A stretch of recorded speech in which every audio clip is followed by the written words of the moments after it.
Kabaddi league qualify कर चुकी एक टीम पटना पायरेट्स ने अपनी जगह बना ली है। अब इसके बाद कौन सी टीमें अपनी जगह बनाएंगी, इसके लिए अपने मुकाबले जीतने होंगे और इसी में सामना होगा हरियाणा स्टीलर्स का एक बार फिर से पुनेरी पल्टन के खिलाफ, और इसके बाद यूपी योद्धा आएगी जयपुर पिंक पैंथर्स के सामने। यूपी जयपुर दोनों ही अपनी जगह बना चुकी है वैसे तो टॉप 6 में, लेकिन अब गंवाना नहीं है तो मुकाबले जीतने होंगे। और कौन सी टीम जीतेगी, कौन से स्टार प्लेयर्स पे आप नजर रख सकते हैं, इस पर बात करेंगे। लेकिन उससे पहले भारत का सबसे बड़ा गेमिंग प्लेटफॉर्म विंजो, यहाँ पर आपको 100 से ज्यादा गेम मिलते हैं, वो भी 12 भाषाओं में। और सबसे अच्छी बात यह है कि यहाँ आपको अपनी टीम बनाने का झंझट नहीं पालना पड़ता, क्योंकि एक्सपर्ट्स की बनी बनाई टीम है। फैंटेसी वॉर नाम का फॉर्मेट है, इसी के साथ वर्ल्ड वॉर नाम का फॉर्मेट भी है, जहां पर एक गेम में 2 से 4 टीमें भिड़ती हैं। जो जीतती है उसको मिलते हैं कूपन। इन कूपन का इस्तेमाल आप Amazon, Flipkart, big basket, Hotstar पर कर सकते हैं। और अब आप ललन टॉप व्यूअर हैं तो जब आप साइन अप करेंगे तो आपको 50 रुपए का कैशबैक मिलेगा। मैच पर वापस लौटते हैं। पहला मुकाबला टॉप की हरियाणा स्टीलर्स का होने वाला है पुनेरी पल्टन्स के खिलाफ। हरियाणा स्टीलर्स ऑलरेडी टॉप 5 में अपनी जगह बना चुकी है, तीसरे पायदान पर है अभी। और पुनेरी पल्टन अब इस टीम के लिए काफी सारी परेशानी है। अपना पिछला मुकाबला पटना पायरेट्स के खिलाफ इस टीम ने गंवाया है। अब यहां से कैसे क्वालिफाई होगा भी या नहीं होगा, ये पूरी एक अलग कहानी है। लेकिन इस मैच में जीत, ये इस टीम की शायद सबसे पहले प्रायोरिटी इस मैच में होने वाली है। हरियाणा स्टीलर्स की बात की जाए तो इस टीम की जो शुरुआत हुई थी ना टूर्नामेंट में, तो वो इतनी खास नहीं हुई थी। कुछ मुकाबले गंवाए शुरुआत में, लेकिन फिर क्या शानदार कमबैक किया इस टीम ने। विकास कंडोला की टीम ने अपनी टीम को मुकाबले जिताए।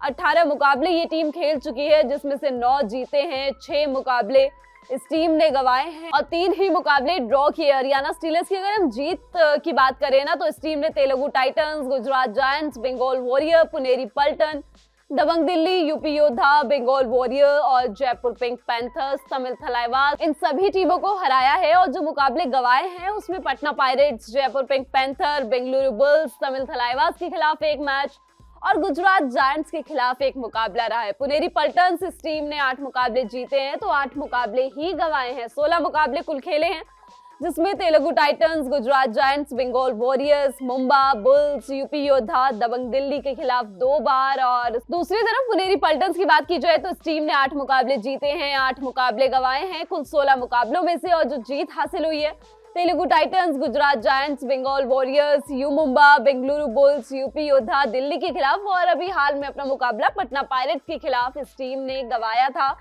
उस मैच में मौका था इस टीम के पास जीत हासिल करने का, लेकिन लॉबी का खेल, प्रो कबड्डी लीग इस सीजन लॉबी का जो खेल है ना, उसने सारी टीमों को, मतलब कई टीमों को बहुत परेशान किया है। पुनेरी पल्टन्स की बात कर लेते हैं, इस टीम के स्टार परफॉर्मर्स की बात कर लेते हैं, उसमें नितिन तोमर का नाम आता है। उस मैच में कुल 4 बोनस पॉइंट ही लेके आ पाए थे। इनके नाम इस सीजन 46 पॉइंट है, कई मैचेस नहीं खेले थे। और इसके बाद मोहित गोयत और असलम इनामदार इस टीम के प्राइम रेडर्स हैं। असलम इनामदार से काफी कुछ उम्मीदें रहती है। पिछले मैच में अपना सुपर 10 मिस किया था इन्होंने, 100 से ज्यादा पॉइंट्स इनके नाम है। तो इस मैच में उम्मीदें रहेंगी कि जो सुपर 10 पिछले मुकाबले में पूरा नहीं कर पाए थे ना, वो इस मैच में पूरा करे और अपनी टीम को जीत दिलाए। साथ में मोहित गोयत से भी कुछ इसी तरीके की उम्मीदें रहेंगी, क्योंकि इस टीम के प्राइम रेडर्स में इन 2 खिलाड़ियों का ही नाम आता है। और अगर ये नहीं चले तो टीम के लिए दिक्कतें बढ़ने वाली है। डिफेंस की बात की जाए तो विशाल भारद्वाज को पिछले मुकाबले में मौका दिया गया और उन्होंने डिलीवर भी करके दिखाया। टीम के लिए कुछ टैकल पॉइंट्स निकाले और इनके नाम भी काफी सारे टैकल पॉइंट्स है, 25 से ज्यादा टैकल पॉइंट्स इन्होंने अपने नाम किए। पुनेरी पल्टन्स के पास विशाल भारद्वाज है, सोमवीर है, करमवीर है, संकित सावंत है, अविनेश है, कई सारे खिलाड़ी हैं, जिसमें से उनको सही खिलाड़ी को चूज करना होगा अगर जीत हासिल करनी है तो। इसके अलावा प्रॉब्लम एरिया की बात की जाए पुनेरी पल्टन्स के लिए, तो पिछले मुकाबले में डिफेंस ठीक ठाक चला था, लेकिन रेडर्स में नितिन तोमर से थोड़ी सी ज्यादा उम्मीदें रहती हैं कि वो कुछ थोड़ा सा एक्सट्रीम करे, कुछ ज्यादा पॉइंट्स लेके आए। पिछले मुकाबले में भी 4 बोनस पॉइंट्स निकाले थे। और आप इनकी डिफेंस को ना एकदम एक्सट्रीम नहीं कह सकते हो, क्योंकि कई मैचेस में इस टीम का डिफेंस बहुत शानदार चला है। पिछले मुकाबले में बेशक 5 टैकल पॉइंट्स निकाले हैं, लेकिन पुनेरी का डिफेंस काफी शानदार है। सोमवीर ने कई मैचेस में अच्छा करके दिया है। संकित सावंत टीम के लिए हर मैच में पॉइंट्स लेके आते हैं। इसके अलावा हरियाणा स्टीलर्स की बात की जाए तो ये टीम तो ऑलरेडी टॉप 5 में अपनी जगह बना चुकी है। इस टीम के लिए दिक्कतों का एरिया ढूंढना थोड़ा सा मुश्किल लगता है। इस टीम के कप्तान विकास कंडोला अपनी टीम के लिए अच्छा कर रहे हैं, हर मैच में पॉइंट लेके आके लाकर देते हैं अपनी टीम के लिए। और पिछले 2-3 मुकाबले आप इनके देखेंगे ना तो 10-10, 8 इस तरीके से पॉइंट्स इन्होंने निकाले हैं। 153 पॉइंट्स इन टोटल अब तक इस सीजन में ये अपने नाम कर चुके हैं। इनके अलावा इस टीम के पास और भी रेडिंग डिपार्टमेंट में कमाल करने वाले खिलाड़ी हैं। मीतू हैं, रोहित गुलिया हैं, विनय को मौके दिए जा रहे हैं और विनय उस तरीके का परफॉर्म भी कर रहे हैं। हालांकि बीते 1-2 मैचेस में इनकी परफॉर्मेंस थोड़ी सी डाउन हुई है, 2-3 इस तरीके से पॉइंट्स निकाले। तो रेडिंग डिपार्टमेंट थोड़ा सा सतर्क होकर खेलना पड़ेगा यहाँ से, क्योंकि यहाँ पे मौके नहीं है आपके पास मैचेस गंवाने के लिए। और विकास कंडोला का सपोर्ट किसी न किसी रेडर को करना होगा। मीतू की बात और रोहित गुलिया की बात मैं आपसे कर रही थी। मीतू, इनकी जगह किसी और खिलाड़ी को मौका दिया जा रहा है, विनय को मौके दिए जा रहे हैं, उनको थोड़ा सा पीछे रखा जा रहा है, सब्स्टिट्यूट करके मैट पर लाया जाता है। रोहित गुलिया भी नहीं खेले हैं 1-2 मैचेस में। तो रेडिंग डिपार्टमेंट एक ये कॉम्बिनेशन बनाना होगा हरियाणा स्टीलर्स को। और डिफेंस की बात की जाए तो हरियाणा का डिफेंस हमेशा बोलता है। इस टीम के पास जयदीप, सुरेंद्र नाडा, मोहित जैसे खिलाड़ी है। Jaydeep one of the best defender है इस सीजन के, खूब सारे टैकल पॉइंट्स इनके नाम है, टॉप में इनका नाम शुमार है, 58 से ज्यादा पॉइंट्स इनके नाम है। सुरेंद्र नाडा की बात की जाए तो 1-2 मैचेस से इनको प्राइम रेडर में टॉप 7 में जगह नहीं मिल रही है, लेकिन सब्स्टिट्यूट करके इनको मौके दिए जाते हैं और 39 पॉइंट्स इनके नाम हैं। मोहित भी कई पॉइंट्स इस टीम के लिए लेके आए हैं। बीते 2-4 मैचेस में 3-4-1 इस तरीके से टैकल पॉइंट्स निकाले हैं। और जब हरियाणा स्टीलर्स का हम इतना बड़ा जिक्र करते हैं ना, इनके खिलाड़ियों की बात करते हैं, तो कहानी एक जगह आके रुकती है कि रेडिंग डिपार्टमेंट में विकास कंडोला को सपोर्ट करने के लिए आपके पास कौन सा खिलाड़ी है। इस टीम का डिफेंस अच्छा है, लेकिन रेडिंग में थोड़ा सा और सपोर्ट विकास कंडोला को मिले तो ये टीम और अच्छा कर सकती है। स्क्वाड की बात की जाए हरियाणा स्टीलर्स, विकास कंडोला, आशीष को जगह मिल सकती है, विनय खेल सकते हैं। आशीष ने पिछला मुकाबला अच्छा खेला था, एक सुपर 10 लगाया था। डिफेंस की बात की जाए तो जयदीप, मोहित, रवि कुमार, अक्षय कुमार, इन खिलाड़ियों को मौका दिया जा सकता है। अगर इनमें से कोई नहीं चलता तो सब्स्टिट्यूट का ऑप्शन तो आपके पास हमेशा रहता ही है। दूसरी तरफ पुनेरी पल्टन की बात की जाए तो नितिन तोमर, मोहित गोयत, असलम इनामदार, ये तीन खिलाड़ी इस टीम का रेडिंग डिपार्टमेंट संभालेंगे। और डिफेंस की बात की जाए तो पिछले मुकाबले में सिर्फ कुल 5 टैकल पॉइंट्स आए थे, लेकिन उसके बावजूद विशाल भारद्वाज को मैं पर्सनली देखना चाहूंगी, क्योंकि उन्होंने काफी अच्छा किया है इस टीम के लिए। जब मैट पे उतरे पिछले मुकाबले में तो 2 टैकल पॉइंट्स निकाले, और वो जो इतने मैचेस से गायब थे ना, बाहर बैठे थे, वो भूख भी इनके पास दिखी थी। इनके अलावा अविनेश, संकित सावंत को जगह और मौका दिया जाना चाहिए। करमवीर ने इस टीम के लिए अच्छा किया है, तो ये खिलाड़ी आप अपनी टीम में चुन सकते हैं। पिछले इनकाउंटर की बात की जाए हरियाणा स्टीलर और पुनेरी पल्टन के बीच में, तो हरियाणा स्टीलर्स ने 7 पॉइंट से वो मुकाबला जीता था। 37-30 का वो मुकाबला रहा था। हरियाणा स्टीलर्स रेडिंग और डिफेंस दोनों बहुत शानदार चला था पिछली बार। 14 रेड पॉइंट्स ही रहे थे, लेकिन डिफेंस बहुत अच्छा चला था। विकास कंडोला के नाम 8 पॉइंट्स रहे थे, मीतू ने 2, आशीष ने 2 पॉइंट्स निकाले थे, और डिफेंस में जयदीप के नाम 6, मोहित के नाम 7 टैकल पॉइंट्स रहे थे, रवि और सुरेंद्र नाडा के नाम 1-1 टैकल पॉइंट रहा था। दूसरी तरफ अगर आप पुनेरी पल्टन की बात करेंगे तो 16 रेड और 9 टैकल पॉइंट्स, मतलब छोटे छोटे मार्जिन से पीछे रह गई। डिफेंस थोड़ा सा कमजोर नजर आया था हरियाणा के सामने। संकित सावंत ने 3 टैकल पॉइंट्स निकाले थे, सोमवीर के नाम 2 टैकल पॉइंट्स रहे थे, अविनेश, विशाल, करमवीर, ये 5 डिफेंडर्स खेले थे, और इन 3 खिलाड़ियों के नाम अविनेश, विशाल और करमवीर के नाम 1-1 टैकल पॉइंट रहा था। और रेडिंग डिपार्टमेंट की बात की जाए तो नितिन के नाम 5 पॉइंट थे, असलम इनामदार 4 और विश्वास उस मैच में खेले थे, 7 पॉइंट्स उनके नाम रहे थे। तो यहाँ से कुछ कमाल करने की बहुत ज्यादा जरूरत होगी रेडिंग डिपार्टमेंट में भी और डिफेंस में भी। अब इस मैच में आप किन खिलाड़ियों की बैटल आप एंजॉय कर सकते हैं, इसकी बात की जाए तो एक तरफ मोहित गोयत और दूसरी तरफ विकास कंडोला। विकास कंडोला पिछला जब एनकाउंटर हुआ था तो मोहित गोयत नहीं उतरे थे, लेकिन विकास कंडोला ने 8 पॉइंट्स कमाए थे। और लास्ट मैच की बात भी कर लेना और पिछले मुकाबले की बात कर लेना तो विकास कंडोला ने अगर 8 पॉइंट्स कमाए हैं, सुपर 10 मिस किया है, तो मोहित गोयत का भी सुपर 10 नहीं आया, 6 पॉइंट्स ही उन्होंने कमाए। सुपर 10 दोनों खिलाड़ियों की तरफ से आएगा तो मैच और ज्यादा बन सकता है। वॉच आउट प्लेयर्स की बात की जाए पुनेरी पल्टन की तरफ से तो मोहित गोयत पिछले मुकाबले में सुपर 10 मिस किया तो इस मुकाबले में जरूर पूरा करने की कोशिश करेंगे। और साथ में अभिनेश को आप एंजॉय कर सकते हैं, अभिनेश को आप देख सकते हैं अगर इनको मौका दिया जाता है, और इनसे उम्मीदें भी रहेंगी कि आए और जिस तरीके से हाई फाइव लेते हैं, कई सारे पॉइंट्स अपने नाम करते हैं, उस तरीके से पॉइंट्स ले। दूसरी तरफ हरियाणा स्टीलर्स की बात की जाए तो डिफेंस में जयदीप पे नजरें हो सकती हैं। 58 पॉइंट्स इनके नाम है, पिछले मुकाबले में भी 2 टैकल पॉइंट्स निकाले थे। दूसरी तरफ विकास खंडोला की बात की जाए तो 153 पॉइंट्स इनके नाम है, पिछले मुकाबले में 8 पॉइंट्स रहे थे। तो ये वॉच आउट प्लेयर्स हो सकते हैं। अब इसके बाद एक और मुकाबला होगा, वो मुकाबला होगा यूपी योद्धा का जयपुर पिंक पैंथर्स के खिलाफ।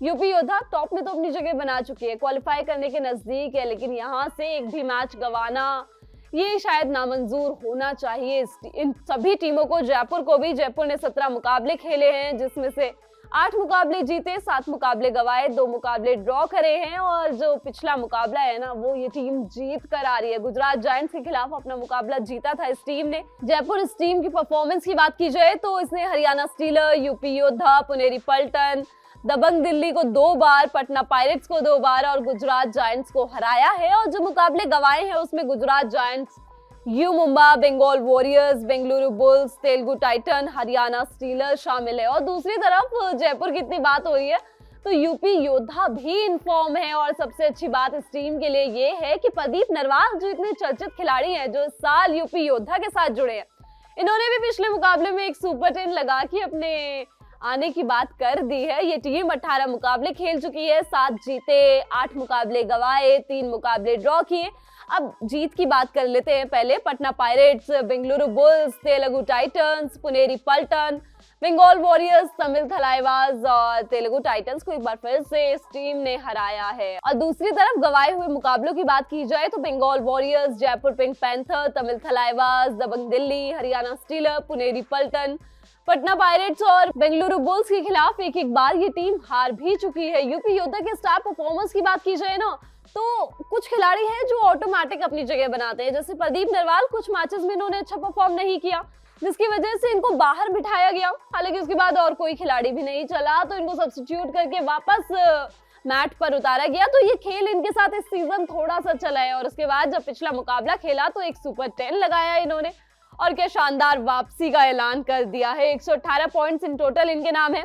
प्रदीप नरवाल को अगर आपको एंजॉय करना है ना तो पहले हाफ को जरूर देखिएगा यूपी योद्धा के, क्योंकि पहले हाफ में प्रदीप नरवाल खूब सारे पॉइंट्स लेते हुए नजर आते हैं। ये सीजन कई बार देखा गया है। सेकंड हाफ में सुरेंद्र गिल चलते हैं इस टीम के लिए, और सुरेंद्र गिल कई मैचेस में कई सारी मल्टी पॉइंट्स रेड कर चुके हैं। और सुरेंद्र गिल की एक खास बात ये है कि जब भी ये मैट पर उतरते हैं ना तो आपको, अगर ये टैकल आउट भी हो रहे होंगे तो आपको एक लड़ाई करते हुए दिखेंगे, और उस लड़ाई में जो जीत हासिल इनको कई बार हुई है वो चीज आप एंजॉय कर सकते हैं। 162 पॉइंट्स इन टोटल इनके नाम है। श्रीकांत यादव इस टीम का रेटिंग डिपार्टमेंट ये भी संभालते हैं, और शुरुआत में ना इतने सारे पॉइंट्स नहीं लेके आ रहे थे, लेकिन उसके बाद कुछ पॉइंट्स लाने शुरू करे और अब 1-2 मैचेस में थोड़े थोड़े पॉइंट्स अपनी टीम के लिए कमा रहे हैं। डिफेंस की बात की जाए तो इस टीम के पास नीतीश कुमार हैं, आशु सिंह है, सुमित है, कई सारे खिलाड़ी हैं जो इस टीम का डिफेंस संभालते हैं। शुभम है, नीतीश कुमार से खास तौर पे इस टीम के कप्तान हैं तो काफी कुछ उम्मीदें रहती है। Nitish Kumar in total 46 points इनके नाम है। पिछले 1-2 मुकाबले की बात की जाए तो 1-2 टैकल पॉइंट्स ही इनके नाम है, लेकिन उम्मीदें जो है नीतीश कुमार से सबसे ज्यादा रहती है। आशु सिंह 31 टैकल पॉइंट इनके नाम है। सुमित के नाम 47 पॉइंट्स हैं और पिछले मुकाबले में एक हाई 5 इनके नाम रहा था। शुभम है, पिछले मुकाबले में इसको नहीं खिलाया गया था लेकिन उससे पहले 2-2 टैकल पॉइंट्स इन्होंने निकाले थे। और प्रॉब्लम एरिया का जब जिक्र होता है ना यूपी योद्धा का, तो कहानी एक तरफ आके रुकती थी कि इस टीम का डिफेंस तो बहुत अच्छा है, लेकिन रेडिंग डिपार्टमेंट में आपके पास कौन है कमाल करने के लिए? सुरेंद्र गिल है। श्रीकांत यादव इतने ज्यादा पॉइंट्स कमाते नहीं है, आपके प्राइम रेडर नहीं लगते हैं वो अब। हालांकि पिछले सीजन्स में थे तो कहानी घूम फिर के आती थी प्रदीप नरवाल के ऊपर। प्रदीप नरवाल नहीं चल रहे थे, लेकिन पिछले मैच में एक शानदार सुपर 10 लगाया। उम्मीद होगी कि ये सुपर 10 यहाँ रुके ना, ये इससे और ज्यादा आगे बढ़े और जो विंटेज प्रदीप नरवाल को हमको देखने की आदत हो गई है ना, वो एक बार फिर से देखने को मिले। इस टीम के सामने होने वाली है जयपुर पिंक पैंथर्स, तो जयपुर की बात भी कर लेते हैं। इस टीम के पास अर्जुन देशवाल हैं जिन्होंने शुरुआत से लगातार खूब सारे सुपर 10 लगाए। कई सारे पॉइंट्स अपने नाम किए। हालांकि बीते 2-4 मैचेस में ना इनका सुपर 10 मिसिंग है। लास्ट के 3 मुकाबलों की बात करें तो 6, 6, 7 इस तरीके से पॉइंट्स निकाले हैं। 189 पॉइंट्स इनके पास है और इनके साथ दीपक निवास हुड्डा इनका बहुत अच्छा सपोर्ट करते हैं। पिछले मुकाबले में अगर अर्जुन देशवाल का सुपर 10 नहीं आया तो दीपक निवास हुड्डा का सुपर 10 आया। 11 पॉइंट्स कमाए इन्होंने, 109 पॉइंट्स इनके नाम है। इसके बाद इस टीम के रेडर्स की डिफेंस की बात की जाए तो कई सारे डिफेंडर्स है इस टीम के पास जो बहुत बढ़िया है, जिसमें एक नाम संदीप धुल का है। 40 टैकल पॉइंट उनके नाम है और बीते 2-4 मैचेस आप देखेंगे ना तो 5, 3, 6, 4 इस तरीके से टैकल पॉइंट्स अपने नाम किए इस खिलाड़ी ने। शाहुल कुमार ने काफी अच्छा किया इस टीम के लिए। 39 टैकल पॉइंट्स अराउंड इनके नाम भी हैं और विशाल भी इस टीम के लिए अच्छा करते हैं। पिछले मुकाबले में भी 3 पॉइंट्स निकाले थे। 29 पॉइंट इनके नाम भी है हरियाणा के खिलाफ। अब प्रॉब्लम एरिया की बात करें जयपुर पिंक पैंथर्स की तो हरियाणा स्टीलर्स के खिलाफ इस टीम ने अपना मुकाबला गंवाया था, लेकिन गुजरात जायंट्स के खिलाफ शानदार डिफेंस के दम पर जीता। 19 रेड पॉइंट इन टोटल इस टीम ने कमाए थे, जिसमें दीपक निवास हुड्डा का सुपर 10 रहा था, लेकिन डिफेंस बहुत शानदार बोला था। 15 टैकल पॉइंट्स निकाले थे और तो कहीं ना कहीं डिफेंस तो बहुत अच्छा है। कहानी जो आके रुकेगी ना वो अर्जुन देशवाल पे आके रुकेगी। इस टीम के प्राइम रेडर है वो और उनसे उम्मीद की जाती है कि वो सुपर 10 लगाए, खूब सारे पॉइंट्स टीम के लिए लेके आए। अब इस मैच में बैटल किन खिलाड़ियों के बीच में देखने को मिल सकता है तो एक तरफ वैसे तो सीनियर प्लेयर्स भी है, एक तरफ सुरेंद्र गिल, एक तरफ दीपक निवास हुड्डा। डिफेंस की बात की जाए तो एक तरफ नीतीश कुमार, दूसरी तरफ संदीप धुल, वो भी काफी एक्सपीरियंस है। लेकिन एक जो लड़ाई होगी ना वो बहुत अच्छी होगी अर्जुन देशवाल और प्रदीप नरवाल के बीच में।